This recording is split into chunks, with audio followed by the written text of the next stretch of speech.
नमस्कार साथियों, बहुत बहुत स्वागत है आपका प्रखर संस्कृत एकेडमी में। और आज की क्लास में हम अध्ययन करेंगे वस्तुनिष्ठ प्रश्नों का। वस्तुनिष्ठ प्रश्नों के अंतर्गत हम संस्कृत व्याकरण से संबंधित और साहित्य से संबंधित क्वेश्चन आंसर देखेंगे, साथ ही हम व्याख्या के माध्यम से भी समझेंगे।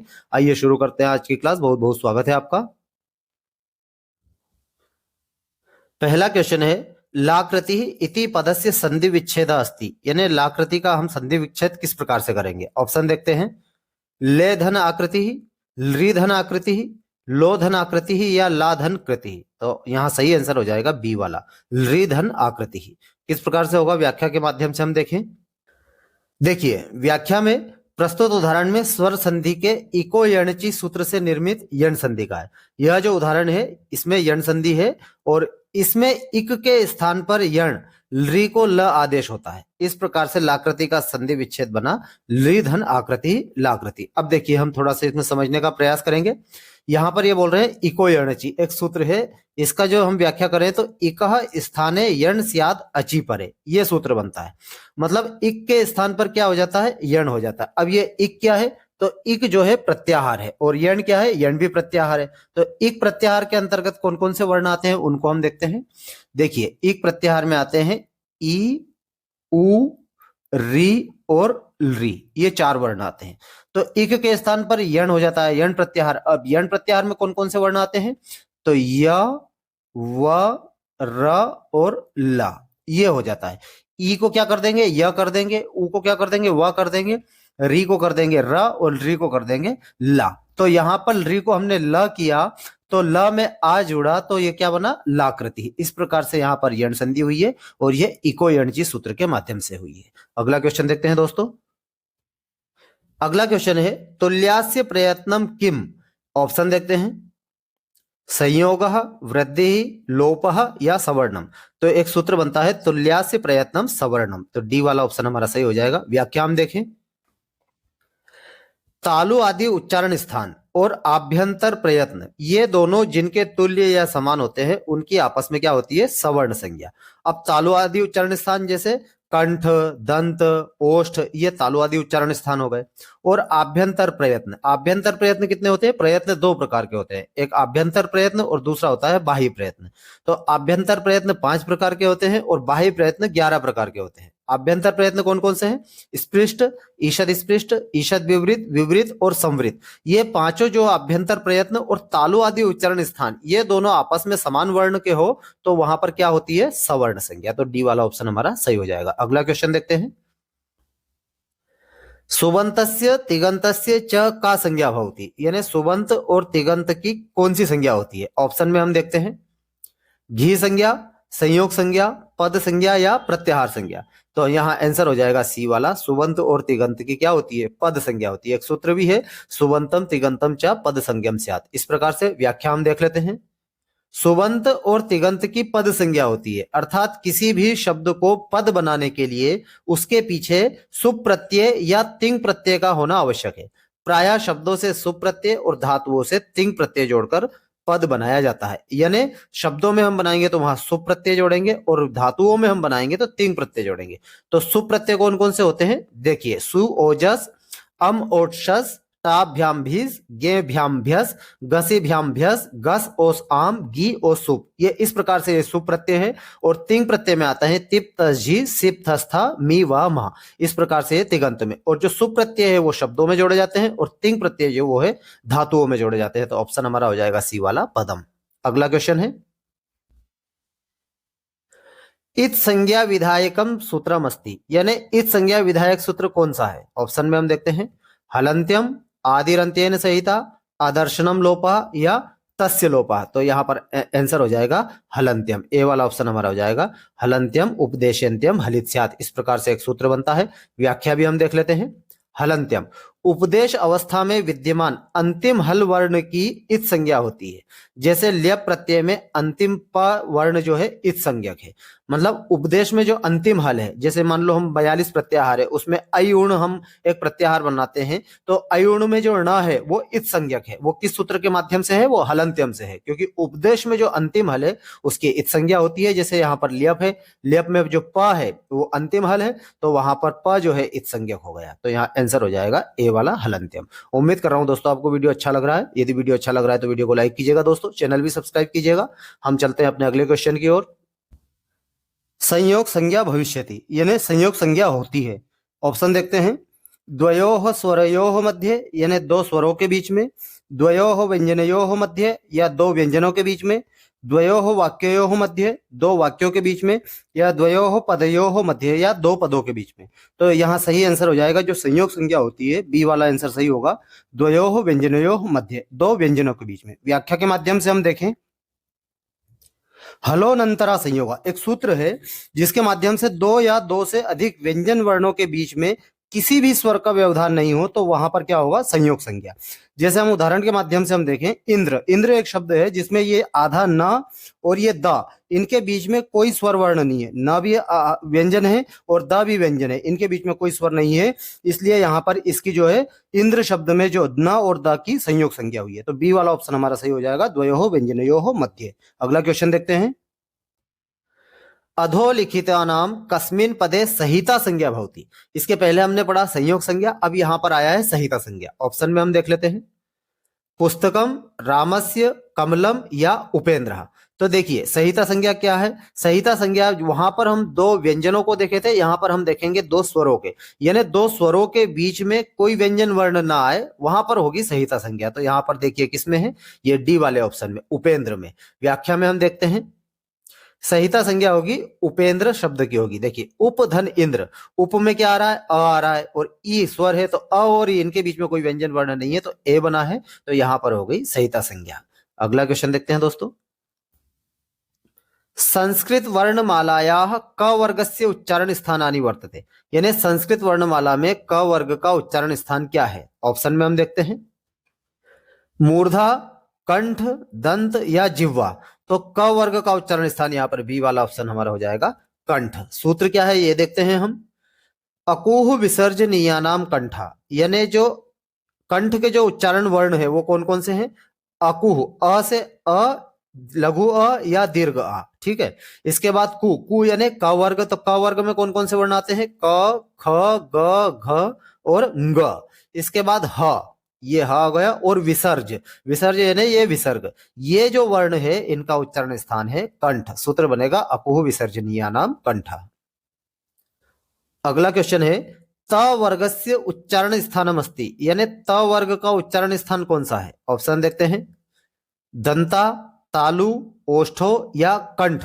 तो यहां पर त वर्ग का ए वाला ऑप्शन हमारा सही हो जाएगा, दंता। सूत्र क्या है, सूत्र है ऋतु लसानाम दंता, है ना। रि और तू, तू यानी त वर्ग, त वर्ग में कौन कौन से वर्ण आते हैं, त, थ, द, ध और ना, ये, और इसके बाद ल और इसके बाद स, इनका उच्चारण स्थान क्या होता है, दंत होता है। तो ए वाला ऑप्शन हमारा आंसर सही हो जाएगा। अगला क्वेश्चन है, सवर्णस्य संज्ञा भवति। अब ये सवर्ण संज्ञा होती है, ऑप्शन में देखते हैं, मुख नासिका वचनयोः, द्वयोः स्वरितयोः या द्वयोः अनुदात्तयोः या तुल्यास्य प्रयत्नयोः। तो देखिए ये सवर्ण संज्ञा डी वाला ऑप्शन हमारा सही हो जाएगा, तुल्यास्य प्रयत्नयोः। सूत्र के माध्यम से देखें तो तुल्यास्य प्रयत्नम सवर्णम, इस प्रकार से एक सूत्र बनता है। देखिए व्याख्या में हम समझते हैं, तुल्यास्य प्रयत्नम सवर्णम यानी तालु आदि उच्चारण स्थान और आभ्यंतर प्रयत्न, ये दोनों जिसके साथ तुल्य हो वह आपस में क्या होते हैं, सवर्ण होते हैं, इनकी होती है सवर्ण संज्ञा। सबसे पहले हमने पढ़ा संयोग संज्ञा, व्यंजनों के बीच में व्यवधान ना हो। इसके बाद पढ़ा हमने सहिता संज्ञा, वहां पर दो स्वरों के बीच में, और इसके बाद हमने पढ़ा सवर्ण संज्ञा, और ये सवर्ण संज्ञा होती है तालु आदि उच्चारण स्थान और आभ्यंतर प्रयत्न। अगला क्वेश्चन देखते हैं, निम्नलिखितेषु वर्णेषु ईषद स्पृष्ट वर्ण, यानी ये जो ऑप्शन में वर्ण है इनमें ईषद स्पृष्ट वर्ण कौन कौन से हैं।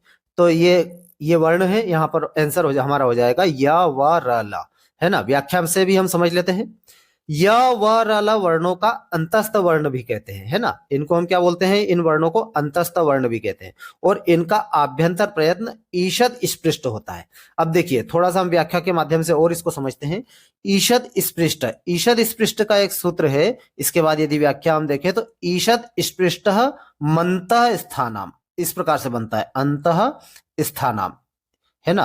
अंतः स्थानाम मतलब अंतस्थ वर्ण जो होते हैं वो ईषद स्पृष्ट वर्ण होते हैं। अब अंतस्थ वर्ण कौन कौन से होते हैं, तो एक सूत्र बनता है यणो अंतस्थाः, यणोन्तस्थः, इस प्रकार से एक सूत्र बनता है। यानी जो यण प्रत्याहार है वो अंतस्थ वर्ण होते हैं। अब यण प्रत्याहार में कौन कौन से वर्ण आते हैं? य, व, र, ल। इस प्रकार से ये सिद्ध होता है ईषद स्पृष्ट। देखिए अंतस्थ वर्ण में एक सूत्र बनता है यणो अंतस्था, और यणो अंतस्था में जो यण प्रत्याहार है वो य, व, र, ल है। तो ईषद स्पृष्ट मंत स्थानाम, तो ईषद स्पृष्ट का आंसर हो जाएगा य, व, र, ल। उम्मीद कर रहा हूं दोस्तों आपको समझ में आ रहा है। हम चलते हैं अगले क्वेश्चन की ओर। अधोलिखितेषु यण संधे रूप विद्यते। ऑप्शन देखते हैं। प्रत्युपकार, गंगोघ, मार्तंड या विद्यालय। यहां पर यण संधि का उदाहरण कौन सा है? तो यण संधि में यहां पर हो जाएगा ए वाला ऑप्शन सही हो जाएगा, प्रत्युपकार। किस प्रकार से? व्याख्या में हम देखें तो प्रतिधन उपकार, यहां पर इको यणची सूत्र लगा है, तो ई को हम क्या कर देंगे? यह कर देंगे। तो ती में क्या ई है और इसके बाद ऊ है, तो असमान स्वर है। तो ई को हमने यह किया और या को हमने किस में? ऊ में जोड़ा, तो यू बना। तो आंसर हमारा हुआ प्रत्युपकार। प्रत्युपकार में कौन सी संधि हुई? यण संधि। तो ए वाला ऑप्शन हमारा सही हो जाएगा। अगला क्वेश्चन है भावकः पदस्य संधि विच्छेद भविष्यति। यानी भावक का संधि विच्छेद क्या होगा? ऑप्शन है भोधनकः, भूधनकः, भावीधनकः या भोधनकः। तो देखिए यहां पर अयादि संधि है, तो डी वाला ऑप्शन सही हो जाएगा, भोधनकः। व्याख्या हम देखें तो भोधनकः, यहां पर अयादि संधि है, एचो यवा यावा, इस प्रकार से एक सूत्र बनता है। तो भो में क्या आ रहा है? ओ आ रहा है, तो ओ को हमने क्या कर दिया? आव कर दिया है ना। तो इसके बाद स्वर है, यहाँ पर असमान स्वर है, तो यहाँ पर आव हो गया। तो भ में आ जोड़ा तो भा, और व में आ जोड़ा व और क, तो इस प्रकार से रूप बना भावकः। तो यहाँ पर हो जाएगा भोधनकः। अगला क्वेश्चन है श्रुत्व प्रकरणे कतिचित् जनाः पदस्य संधि विच्छेदः स्यात्। यानी श्रुत्व संधि में कतिचित् जनाः जो शब्द है उसका संधि विच्छेद किस प्रकार से होगा? ऑप्शन हम देखते हैं। कतिचित् जनाः, कतिचित् जनाः, कर्तचित् जनाः या कतिचित् जनाः। तो यहाँ आंसर हमारा हो जाएगा कतिचित् धन जनाः। यह श्रुत्व संधि है, सूत्र बनता है स्तोश्चुनाश्चुः। व्याख्या हम देख लेते हैं। कतिचित् धन जनाः, व्याख्या हम देखें, सूत्र है स्तोश्चुनाश्चु, यानी स तथा त, थ, द, ध, न, ये त वर्ग हुआ है ना, के आगे या पीछे होने पर स वर्ण को श हो जाता है और त वर्ग को क्या हो जाता है? च वर्ग हो जाता है। स को तो हम श कर देंगे और त वर्ग को हम कर देंगे च वर्ग। तो इस प्रकार से इस नियम से यहां पर आंसर हो जाएगा कतिचित् धन जनाः। अगला क्वेश्चन है स्त्रीलिंगे इदम शब्दस्य षष्ठी बहुवचनम किम। यानी इदम शब्द का षष्ठी का बहुवचन क्या होगा स्त्रीलिंग में, इदम शब्द में? ऑप्शन देखते हैं। एतासाम, आसाम, एतेशाम या एशाम। तो यहाँ बी वाला ऑप्शन सही हो जाएगा, आसाम। व्याख्या देखें तो यहाँ षष्ठी विभक्ति में इसके रूप चलेंगे, अस्याह अनयोः आसाम। अगला क्वेश्चन है शयनम पदे प्रकृति प्रत्ययो स्तः। यानी शयनम जो शब्द है उसमें प्रकृति प्रत्यय क्या है? ऑप्शन हम देखते हैं। शयधननम, शेधन इणी प्रत्यय, शीधन इन या शीधन ल्युट प्रत्यय। तो यहां पर आंसर हमारा डी वाला हो जाएगा, शीधन ल्युट प्रत्यय। व्याख्या हम देखें तो शयनम शब्द में शी धातु है, शी धातु का अर्थ सोना अर्थ में है, और ल्युट प्रत्यय, ल्युट को हम क्या कर देंगे? अन हो जाता है, तो प्रत्यय का प्रयोग हुआ है, तो शी धातु में ल्युट प्रत्यय जोड़ा तो रूप बना हमारा शयनम। डी वाला आंसर सही हो जाएगा। अगला क्वेश्चन है कस्मिन पदे दीर्घ संधि अस्ति। यानी किस पद में दीर्घ संधि है? ऑप्शन हम देखें। नास्ति, चैव, पावकः या रमेशः। तो आंसर हमारा हो जाएगा, देखिए दीर्घ संधि पूछा है तो दीर्घ संधि में हो जाएगा ए वाला ऑप्शन, नास्ति। विच्छेद हम देखें तो न धन अस्ति, इस प्रकार से इसका विच्छेद संधि विच्छेद होगा। न में अ है और इसके बाद अ है, दोनों मिलकर हो गए दीर्घ संधि। तो यहाँ पर है दीर्घ संधि, यहाँ है वृद्धि संधि, यहाँ पर है अयादि संधि और यहाँ पर है गुण संधि। अगला क्वेश्चन देखते हैं दोस्तों झलाम जशोन्ते सूत्र से उदाहरणम अस्ति। यानी झलाम जशोन्ते सूत्र का उदाहरण क्या है? तो तल्लयः, रामष्टिकते, प्रश्नः या वागीशः। तो यहां हमारा आंसर हो जाएगा डी वाला आंसर सही हो जाएगा, वागीशः। व्याख्या हम देख लेते हैं।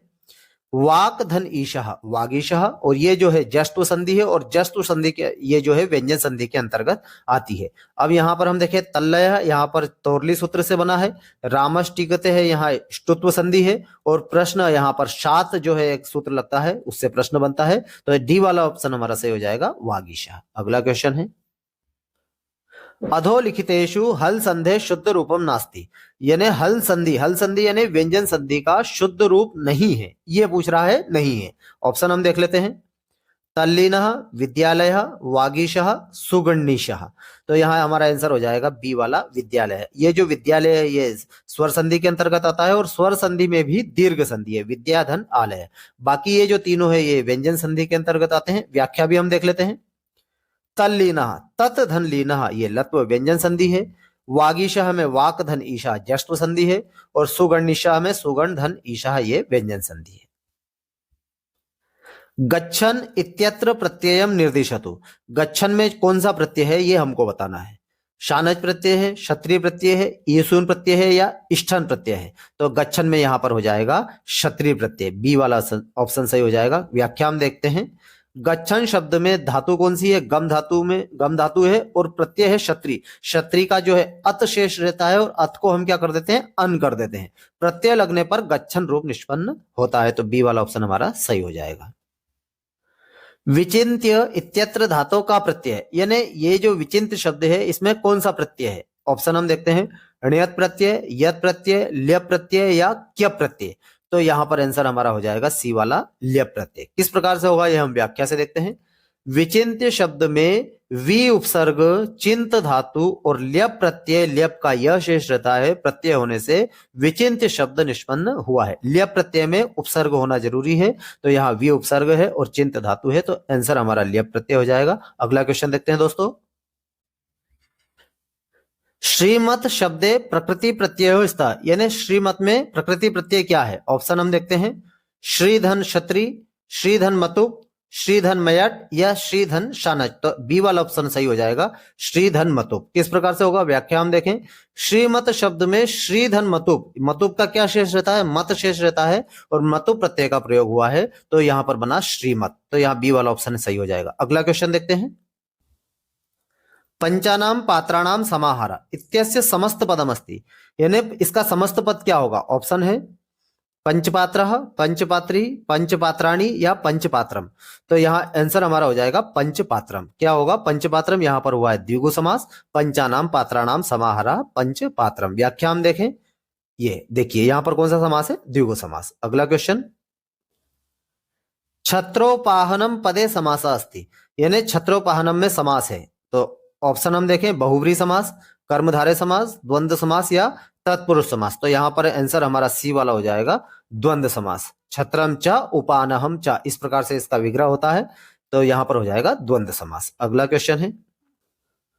उपकृष्णम इत्यत्र समासो अस्ति, यानी उपकृष्णम में कौन सा समास है। ऑप्शन हम देखें। अव्ययी भाव समास, तत्पुरुष समास, केवल समास या बहुव्रीहि समास। तो यहाँ आंसर हमारा हो जाएगा ए वाला अव्ययी भाव समास। इसका यदि विग्रह देखें तो कृष्णस्य समीपम उपकृष्णम, विग्रह इस प्रकार से होगा। यहाँ पर कौन सा समास है, अव्ययी भाव समास। अगला क्वेश्चन है। अक्षशोंडः इत्यस्य लौकिक विग्रह अस्ति, यानी अक्षशोंडा का लौकिक विग्रह क्या है। तो अक्षानाम शोंडः, अक्षेषु शोंडः, अक्षय शोंडः या अक्षेभ्यः शोंडः। तो यहाँ पर बी वाला ऑप्शन से हो जाएगा अक्षेषु शोंडः। व्याख्या हम देखें तो सप्तमी तत्पुरुष समास हुआ है। अनुरूपम पदस्य विग्रह स्यात्, यानी अनुरूपम का विग्रह क्या होगा। रूपेभ्यः योग्यम, रूपे योग्यम, रूपाय योग्यम या रूपस्य योग्यम। तो अनुरूपम का होगा रूपस्य योग्यम, डी वाला ऑप्शन सही हो जाएगा। व्याख्या हम देखें तो अव्ययी भाव समास है, रूपस्य योग्यम, अनुपसर्ग है, तो डी वाला ऑप्शन हमारा सही है। अगला क्वेश्चन है। क्षत्रिय प्रत्ययांते शब्दे प्रत्ययस्य अवशिष्यते, यानी क्षत्रिय प्रत्यय में क्या शेष रहता है। ऑप्शन है शत, अत, आन या मान। तो यहाँ आंसर हमारा हो जाएगा बी वाला, अत शेष रहता है। क्षत्रिय का क्या शेष रहता है, अत। क्षत्रिय प्रत्यय में शेष अत रहता है और अत को हम क्या कर देते हैं, अन कर देते हैं। तो यहाँ पर जैसे मान लो हमने पठ धातु में क्षत्रिय प्रत्यय जोड़ा तो पठत बना और अत को हमने क्या करा, अन करा, तो यहाँ हो जाएगा पठन। अगला क्वेश्चन है। विसर्ग का उच्चारण स्थान होता है, यानी विसर्ग का उच्चारण स्थान हमने पहले भी एक क्वेश्चन देखा, सूत्र के माध्यम से हमने समझा था, कंठ, तालु, मूर्धा या दंत। तो यहाँ आंसर हमारा हो जाएगा ए वाला कंठ। सूत्र क्या था, अकुह विसर्जनीय नाम कंठ। ये जो वर्ण है इन सबका उच्चारण स्थान क्या होता है, कंठ होता है। अगला क्वेश्चन देखते हैं दोस्तों।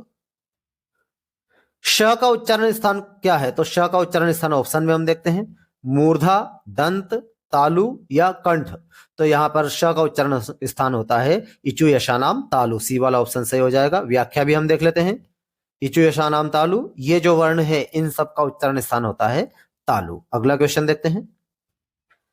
ज का उच्चारण स्थान होता है, ऑप्शन है कंठ, तालु, मूर्धा या दंत, तो ऑप्शन आंसर हमारा हो जाएगा तालु। वही सूत्र लगेगा इचु यशानाम तालु, ये सब वर्ण है इन सब के उच्चारण स्थान होते हैं तालु। अगला क्वेश्चन है दोस्तों, हरि एतो इत्यत्र संधि अस्ति, यहां पर ऑप्शन हम देखते हैं प्रकृति भाव संधि, पूर्व रूप संधि, पर रूप संधि या दीर्घ संधि, यानी हरि एतो में कौन सी संधि है, तो यहां हमारा ए वाला ऑप्शन सही हो जाएगा। यहां पर है प्रकृति भाव संधि। किस प्रकार से है, देखिए व्याख्या में एक सूत्र हम समझेंगे, हरि धन एतो, तो ये बना हरि एतो। एक सूत्र लगता है ईदुदे द्विवचनम प्रग्रह्यम, यानी जो प्रग्रह्य वर्ण होते हैं वो कौन कौन से होते हैं, ई, उ और ए, किसके, द्विवचन के, यानी किसी शब्द में या धातु में कोई द्विवचन में ई आ जाए, उ आ जाए या ए आ जाए तो वो प्रग्रह्य वर्ण कहलाते हैं।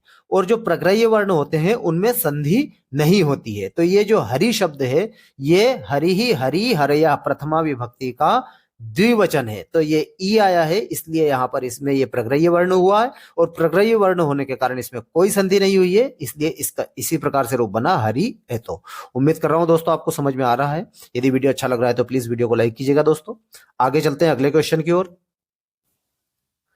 विष्णु इमो पदे विच्छेद अस्ति, विष्णु इमो का संधि विच्छेद क्या होगा, देखिए यहां पर देखते हैं विष्णु धन इमो, विष्णवे धन इमो, विष्णु धन इमो और सर्वे या सभी आ जाएंगे। देखिए यहां पर आंसर हमारा हो जाएगा सी वाला विष्णु धन इमो। क्यों होगा, क्योंकि यहां पर भी वही संधि, इसके पहले वाला जो क्वेश्चन हमने समझा है ईदुदे द्विवचनम प्रग्रह्यम, ये जो विष्णु शब्द है ये प्रग्रह्य वर्ण है।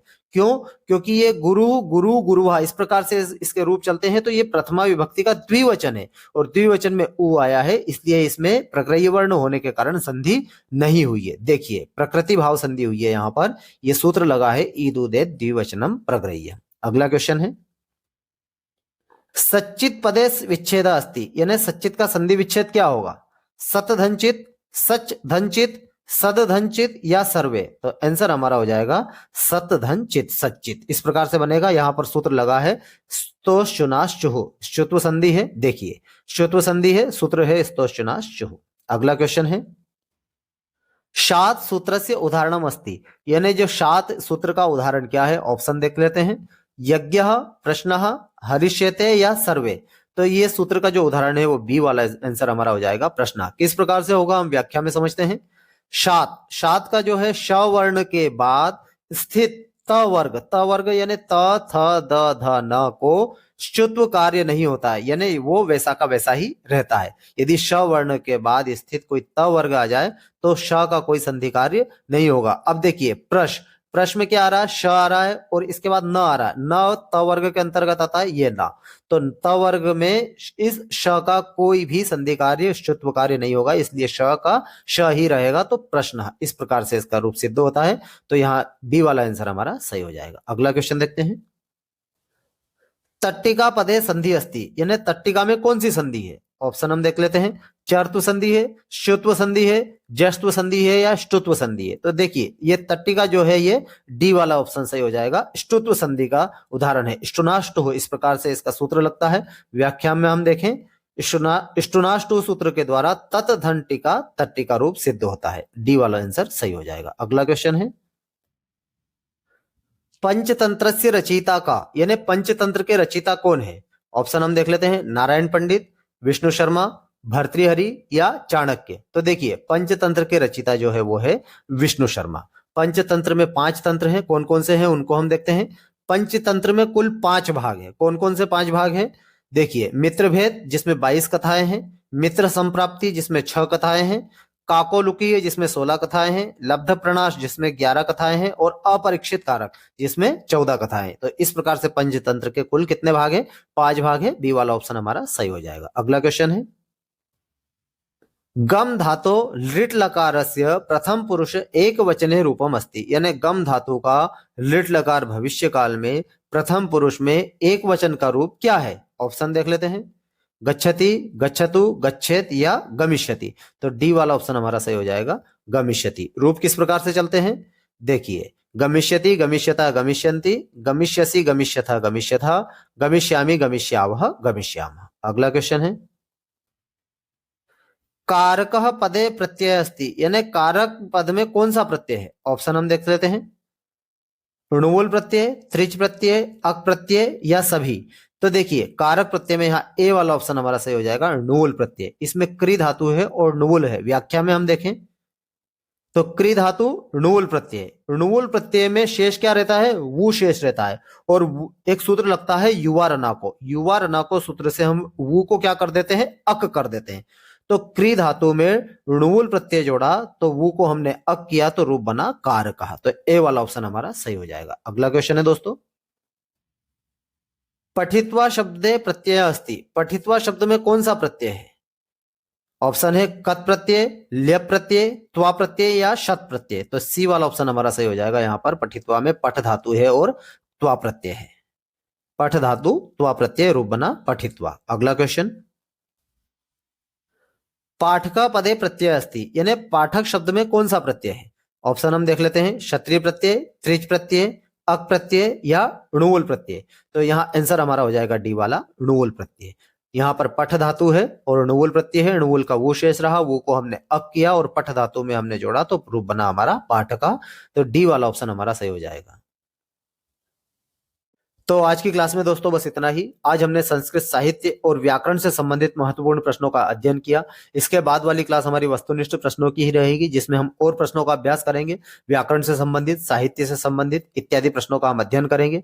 यदि ये वीडियो अच्छा लगा दोस्तों तो वीडियो को लाइक कीजिएगा, चैनल भी सब्सक्राइब कीजिएगा दोस्तों। मिलते हैं हम जल्दी ही नेक्स्ट वीडियो में। तब तक के लिए जय हिंद, जय भारत। धन्यवाद दोस्तों।